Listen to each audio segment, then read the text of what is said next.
விவசாயிகளுக்கு வணக்கம் கூறி வேளாண் பட்ஜெட்டை தாக்கல் செய்தார் அமைச்சர் வினோத். வல்லரசாகும் முன்பு விவசாயிகளின் அரசாக மாற வேண்டும் என்பதே முதலமைச்சரின் கொள்கை என அமைச்சர் பேச்சு.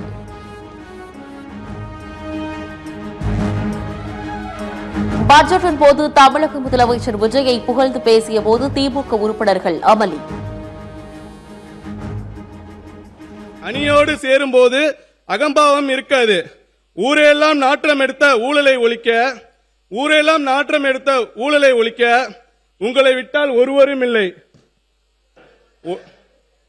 நாங்கள் கொண்டாட நீங்க படிங்க நாங்கள் என்ன சொல்லியிருக்காரு? பட்ஜெட்டில் இருப்பதை மட்டும் படியுங்கள் என அமைச்சர் வினோத்திற்கு சபாநாயகர் பிரபாகர் அறிவுரை.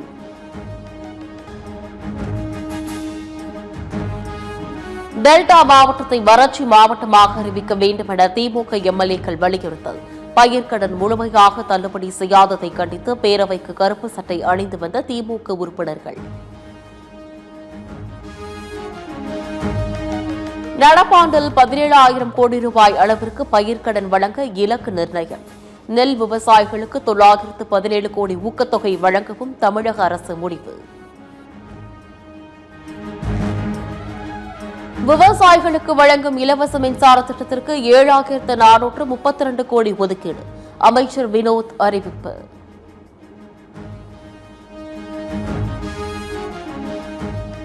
எல் நினோவால் தமிழ்நாட்டில் 12 மாவட்டங்களில் அதிக பாதிப்பு ஏற்பட்டிருப்பதாக அமைச்சர் வினோத் உரை. வேளாண் பல்கலைக்கழகத்துடன் இணைந்து புதிய சீரமைப்பு திட்டம் மேற்கொள்ளப்படும் என அறிவிப்பு. இந்த ஆண்டு ஏற்பட்டுள்ள சூப்பர் எல் நினோ நிகழ்வினால் நாடு முழுவதும் பெரும் தாக்கம் ஏற்படும் என்று எதிர்பார்க்கப்படுகிறது. இதில் தமிழ்நாட்டில் 12 மாவட்டங்களில் அதிக தாக்கம் ஏற்படும் என்றும் கணிக்கப்பட்டுள்ளது. தமிழ்நாடு வேளாண்மை பல்கலைக்கழகத்தால் அனைத்து மாவட்டங்களுக்கும் தயாரிக்கப்பட்டுள்ள மாவட்ட வேளாண்மை இடை ஏற்பாட்டு திட்டம் டிஸ்ட்ரிக்ட் அக்ரிகல்ச்சர் பிளான் மாவட்ட ஆட்சியர்களுக்கு அனுப்பப்பட்டு அவற்றில் குறிப்பிடப்பட்டுள்ள நடவடிக்கைகளை ஒருங்கிணைந்த முறையில் செயல்படுத்த அனைத்து ஏற்பாடுகளும் தீவிரப்படுத்தப்பட்டுள்ளன.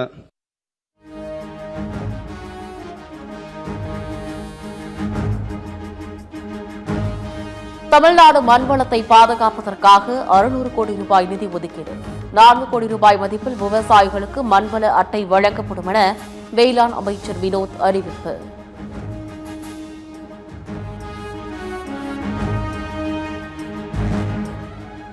வேளாண் விளைபொருட்களுக்கு 100% பயிர் காப்பீடு திட்டத்திற்கு 648 கோடி ரூபாய் ஒதுக்கீடு.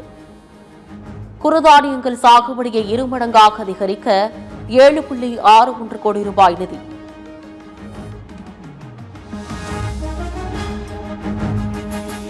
மழை வெயிலிலிருந்து விளை பொருட்களை பாதுகாக்க 44,000 தார்பாய்கள். விவசாயிகளுக்கு தார்பாய்கள் வழங்கும் திட்டத்திற்கு 10 கோடி ஒதுக்கீடு.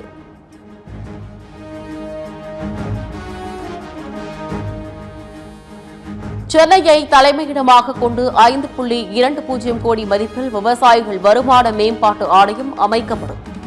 மதிப்பு கூட்டுதலை மேம்படுத்த 4 முதன்மை பதப்படுத்தும் நிலையங்கள், 2 சிறப்பு வணிக வளாகங்கள் கட்டமைப்பு மேம்படுத்தப்படும் என அறிவிப்பு.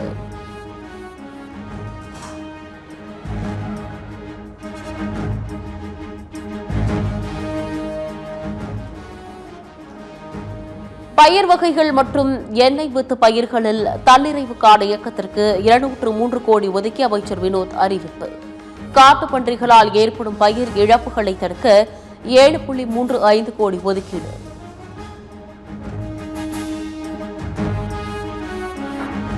உயிர்ம உர பயன்பாட்டை ஊக்குவிக்க விவசாயிகளுக்கு 4,000 ரூபாய் சிறப்பு ஊக்கத்தொகை.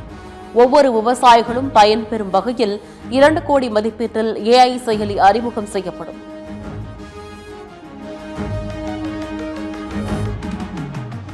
$24,000 விவசாயிகளுக்கு மானியத்தில் வேளாண் இயந்திரங்கள் மற்றும் கருவிகள் வாங்க 227 கோடி ரூபாய் ஒதுக்கீடு.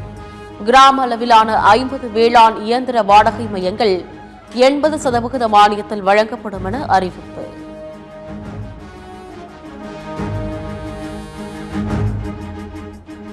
மக்கள் சேவகர் அஞ்சலை அம்பாள் பெயரில் விருது வழங்க 50 லட்சம் ரூபாய் ஒதுக்கீடு.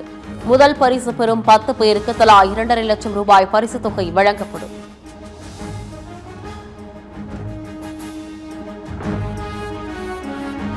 தஞ்சை மாவட்டம் சாக்கோட்டையில் 5 கோடி ரூபாய் மதிப்பில் நம்மாழ்வார் பெயரில் உயிர்ம வேளாண் டிப்ளமோ கல்லூரி, 30 கோடி ரூபாய் மதிப்பில் புதிய உழவர் உற்பத்தியாளர் நிறுவனங்கள் அமைக்கப்படும் என அமைச்சர் வினோத் அறிவிப்பு.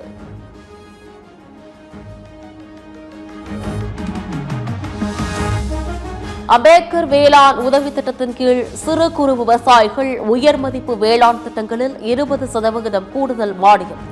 ஆதி திராவிடர் மற்றும் பழங்குடியின விவசாயிகளுக்கு குழாய் கிணறுகள் அமைக்க 100% மானியம் என அறிவிப்பு.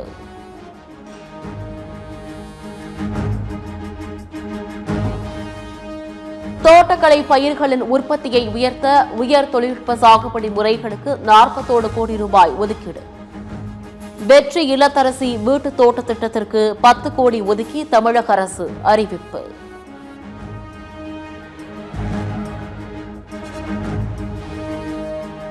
தமிழகம் முழுவதும் சீமை கருவேல மரம் அகற்றுவதற்கு 4 கோடி ரூபாய் நிதி ஒதுக்கீடு. கள்ளக்குறிச்சியில் எத்தனால் தயாரிப்பு ஆலை அமைக்க திட்ட வரைவு அறிக்கை தயாரிக்கப்படும் என வேளாண் பட்ஜெட்டில் அறிவிப்பு. திருக்கோவிலூர், முசிறி, காரைக்குடி, தாராபுரம், கும்பகோணத்தில் வேளாண்மை பொறியியல் விரிவாக்க மற்றும் பயிற்சி மையங்கள். வேளாண் நிதிநிலை அறிக்கையில் அமைச்சர் வினோத் அறிவிப்பு. நீர் மேலாண்மைக்கான துளி தண்ணீர் திட்டத்திற்கு 785 கோடி ரூபாய் நிதி. 10 லட்சம் விவசாயிகளுக்கு சான்று விதைகள் வாங்க 250 கோடி ரூபாய் நிதி ஒதுக்கி அரசு அறிவிப்பு.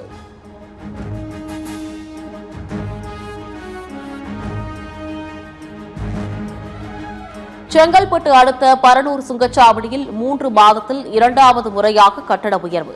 தமிழ்நாடு மாநில லாரி உரிமையாளர்கள் சங்கம் கூட்டமைப்பு சார்பில் போராட்டம் அறிவிப்பு.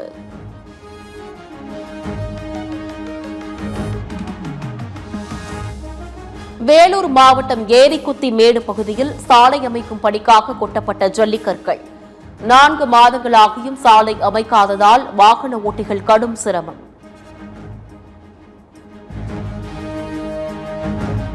நீலகிரி மாவட்டம் கூடலூர் பாடந்துறை பகுதியில் நள்ளிரவில் உலா வந்த 2 யானைகள். குடியிருப்புகளுக்குள் மிக அருகே நடந்து சென்ற காட்சிகளை கண்டு மக்கள் அச்சம்.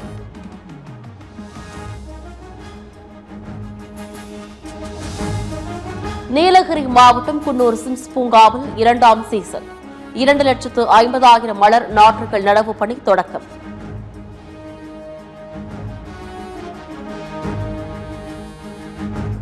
தமிழ்நாட்டிற்கு வெளியேற்றப்படும் காவிரி நீரின் அளவை குறைத்தது கர்நாடகா. கபினி அணையிலிருந்து 7,000 கனஅடியும், கிருஷ்ணராஜசாகர் அணையிலிருந்து 2,000 கனஅடி நீரும் திறப்பு.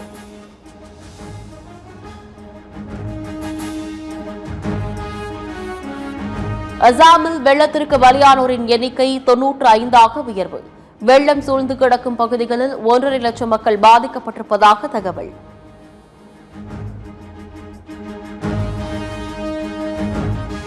பசிபிக் பெருங்கடலில் நிலவும் எல்னினோ நிகழ்வு சூப்பர் எல்னினோவாக வலுப்பெற்றது.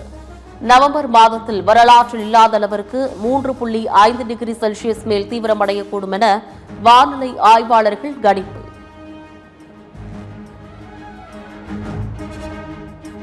நிலவின் மேற்பரப்பில் மோதி புதிய பள்ளத்தை உருவாக்கிய பால்கன் 9 ராக்கெட். எரிபொருள் முழுவதும் தீர்ந்ததால் ராக்கெட்டின் திசையை மாற்ற முடியவில்லை என ஸ்பேஸ் எக்ஸ் நிறுவனம் தகவல்.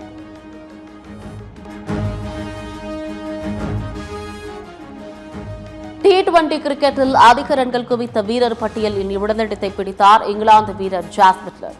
மேற்கிந்திய வீரர் பொலார்ட் சாதனையை முறியடித்து புதிய சாதனை.